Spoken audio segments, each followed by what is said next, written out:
Hello and welcome to another episode of Sermon Braindump. My name is Scott Dalen. I'm an ELCA pastor in Southwest Iowa, and I present these videos every week for a couple of different reasons. The first of which is to move my brain out of the mode of background work over the course of the week and move into the process of actually writing and preparing the sermon that I will preach to my congregation for the weekend. That's the first reason I do these, and the second is just to allow you, the viewer, who have come across this video for whatever reason brought you here today, to gain some insight into the assigned text for the week. So that's why I do these.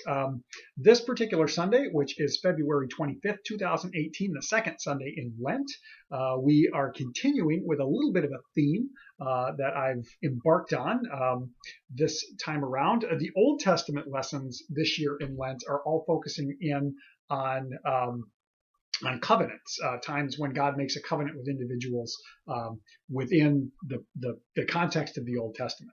Now, we kicked this off a week ago with the story of the covenant that God makes with Noah after the flood, and this time it jumps ahead a few more generations to Abram, or Abraham as he's better known, who is arguably the perhaps one of the most well-known figures of the Old Testament. I mean, some would probably argue Moses being another one, but in terms of importance, Moses will come later, of course, in the book of Exodus. But this one, Abram, is the father of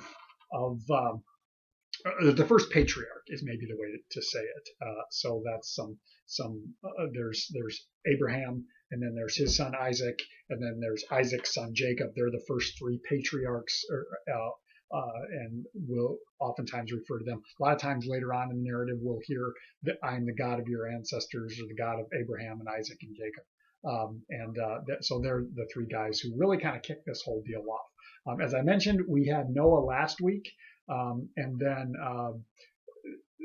so there's the story of Noah, and then there's a genealogy that we pick up with Noah's oldest son Shem, and then we kind of hear father of, all the way down to Terah, who's the father of Abram, and then Abram is the oldest son of Terah. So that's important to note as we consider his overarching story, as well as what's going on within the narrative here. So first thing I'm going to do is read the narrative out of Genesis 17, and then I'll kind of continue to ponder some more on what's going on with Abram or Abraham and all of that. So the Old Testament reading, which is going to be the basis for what I'm preaching on this week, Genesis 17, 1 through 7, and then 15 and 16, so that we got a little bit of a gap in there. When Abram was 99 years old, the Lord appeared to Abram and said to him, I am the Lord, or excuse me, mess that up. I am God Almighty. Walk before me and be blameless, and I will make my covenant between me and you, and will make you exceedingly numerous. Side note, exceedingly numerous. When they say that, it's basically, in the original text, it's the same, it's numerous, although one of the things I saw in translating was, I will make you muchness. And I just think that's funny. That's what translation does, and I'm weird like that. Okay, let's jump back in. Then Abram fell on his face, and God said to him, as for me, this is my covenant with you. You shall be the ancestor of a multitude of nations. No longer shall your name be Abram, but your name shall be Abraham, for I have made you the ancestor of a multitude of nations. I will make you exceedingly fruitful, and I will make nations of you, and kings shall come from you. I will establish my covenant between me and you, and your offspring after you, throughout their generations, for an everlasting covenant, to be God to you and to your offspring after you. Then we jump ahead to verse 15. God said to Abraham, as for Sarai, your wife, you shall not call her Sarai, but Sarah shall be her name. I will bless her, and moreover, I will give you a son by her. I will bless her, and she shall give rise to nations. Kings of peoples shall come from her. Okay, so that's the reading. Now, again, the overarching story of Abram, or Abraham, whichever we want to call him, and over the course of this video, I'll probably call him both. So just know who I'm talking about. As I mentioned a moment ago, before I read the passage, it begins when we pick up with Abram. He's already 75 years old. He's the oldest son of Terah, his father, and it's thought that his father was a very powerful a person of influence in the area of what we would call Babylon, or it's present day Iraq now, but it's in kind of the where they lived was in the area between the Tigris and the Euphrates, and I know there's a name for that place that's utterly escaping me at this point. But apparently Terran, Abraham's father, is a person of influence with probably quite a bit of. Actually, I read one thing, or I heard something in my preparation that talked about he was probably what we would consider to be almost like a warlord, no government system, but a lot of influence and control over this area. So as the oldest son, Abram is the heir, so he will inherit that. And what's odd about this whole situation is that when we pick up, which is I believe in Genesis 12, so several chapters before our reading today, Abram is called by God, and he says, get up, go from the land of your father to the place where I will show you. It's essentially God saying, go, I'll tell you when you get there. And Abram takes his wife and he takes his nephew Lot, and they go. And there's all of this back and forth and back and forth and round and round and round they go. They travel all over. And the thing to note about Abram is, like I said, he's the heir to whatever influence and power his father has, and he walks away from that. And that in itself is pretty huge, that he walked away from power and influence and protection and a clan, a tribe, whatever you want to say, and he goes off on his own, and he becomes an alien in a foreign land, and there's all kinds of round and round and round and round. And it's important to note that Abram does some really foolish things. He tries to pass Sarah off as his sister, not just once but twice, because she's quite beautiful. Once is in Egypt, and then there's another time somewhere else that I'm blanking on where it's at. But he, for his own protection, to save his own skin, because he thinks, well, my wife is so beautiful that people of power will try and kill me so that they can take her as their wife. So he passes her off as his sister twice to save his own skin, profits from it, benefits from it, and then but then things happen and he has to leave the area, but he gains riches because of it. So he essentially kind of seems like he sells off his wife dishonestly for personal gain. So Abram's not the greatest guy in the world, and it's important that we know that. It's always important that we take note that these big wig names of the Old Testament and the New Testament, they're not perfect people, and that's so important that we remember that God uses imperfect people, bringing their story into God's story. So that all kind of happens, and again, remember, it was at 75, and this is where we first hear the promise from God that I will make you a great nation. Go into the place and I will bless you. I will make your name great. I will essentially make you famous. You will have power and prestige, and all these things will be good for you. You will be blessed. So that's at 75. And there's the promise that he will be that he will have many children. And we fast forward to the whole situation. If you're familiar with Sarah's barren, no kids. They don't have any children, and Abraham is kind of like, hey God, remember how you said I was going to have many children? Right now, I don't have any kids. I don't have any offspring. My heir is just a slave from within my household. So what are we going to do here? And God's like, dude, chill. It's going to be okay. I've made this promise. It will still happen. So that goes on. And then finally, Sarah and Abraham, Sarah essentially, who's also heard of the promise, says, this is what we'll do. We're going to take matters into our own hands because apparently God's not acting. So take my servant Hagar, who was her slave, and have children by her. Now, this was a common practice. It's very foreign to us now, but it was a thing that commonly happened. People could take more than one wife, or have children through my slave. All of this happened, and it happened.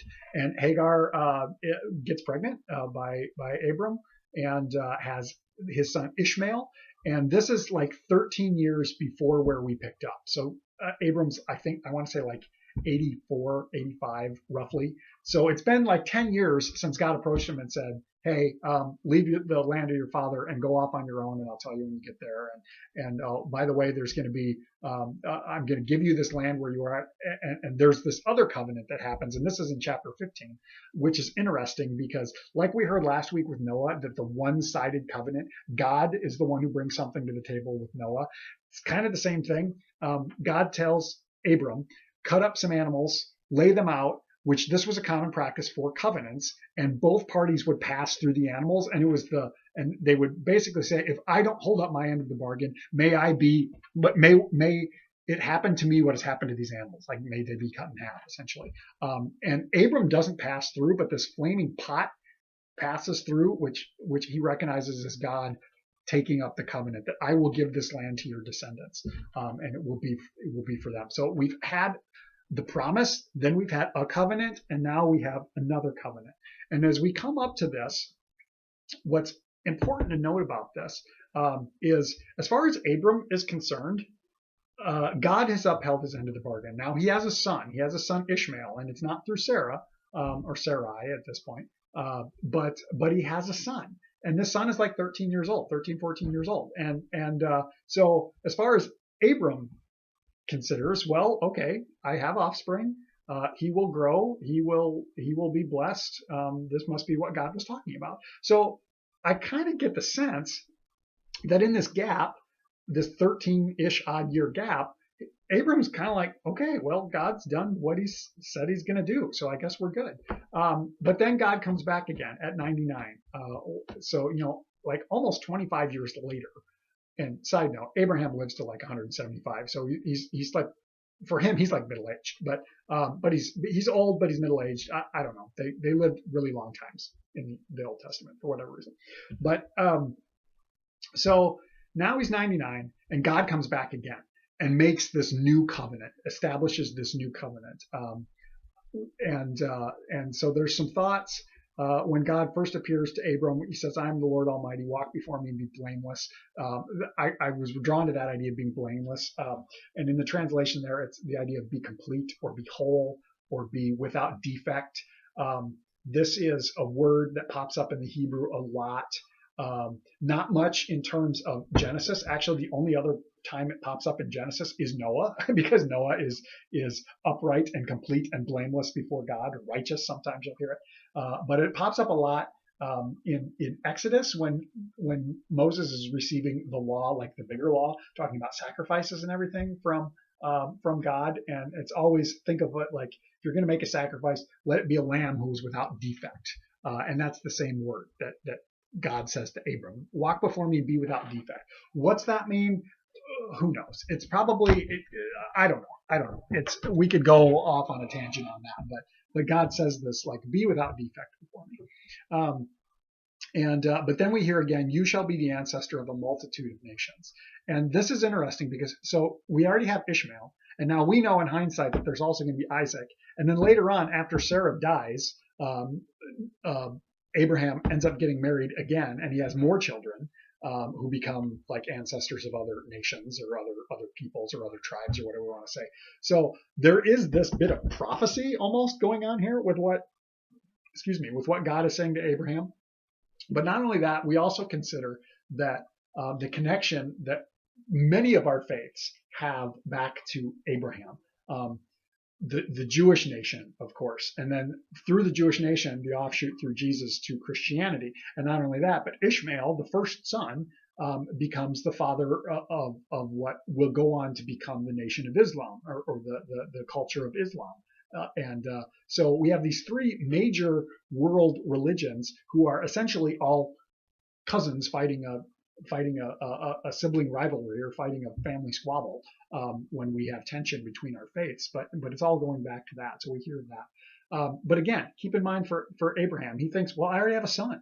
So I already have I have a descendant already. So God must just be repeating. But here's the thing, and where I'm going, I think, with the sermon. A lot of background, a lot of extra stuff going on here. I'm not even talking about the text that much, but we see the promise that God makes that this covenant is not only with Abraham, but is also with Sarah, and that she is included in it, and that when God has made this promise to Abram, it's not just him, but that promise encompasses not only many generations and even all the world, which we hear, all people will be blessed through you, but that it includes Sarah too, that she will have a part of this. And I think that's why we see the name change. And this is the big thing that I'm kind of really circling around is the idea of the change in identity. And for me, that's very baptismal, that we are given a new identity in the waters of our baptism when we are claimed by Christ. We are called beloved children of God. But more so even as I think about this covenant, and Abram's name is changed to Abraham, which is essentially just a change because their names all meant something. Abram is exalted father and Abraham is father of many.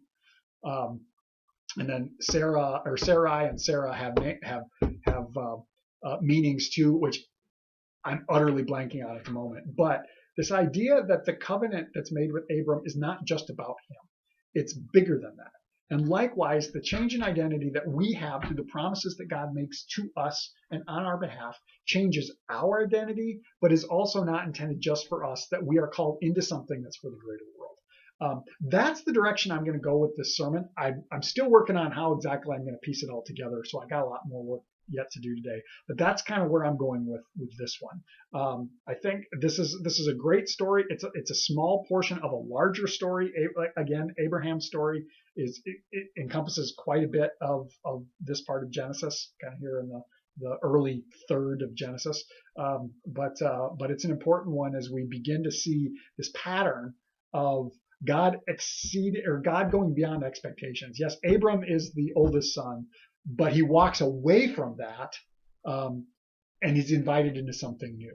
Then Ishmael, who we talked about, is the oldest son, should be the heir, but isn't, and Isaac will be the heir of not only the household and the blessing of Abraham, but of the covenant too. I apologize, my phone is ringing. I'm just going to keep talking, and I'll get back to that in a moment. And then likewise, again, as we go on down, then Isaac then has Jacob and Esau is the oldest, and yet Jacob is the one who receives it. So we kind of see the beginning of this promise that God, which exceeds the cultural norms. That's where we're going with this. If you have thoughts, questions, comments, throw them down in the comment section. We'll continue the conversation that way. Otherwise, I hope you have a blessed week, and we will catch you next time.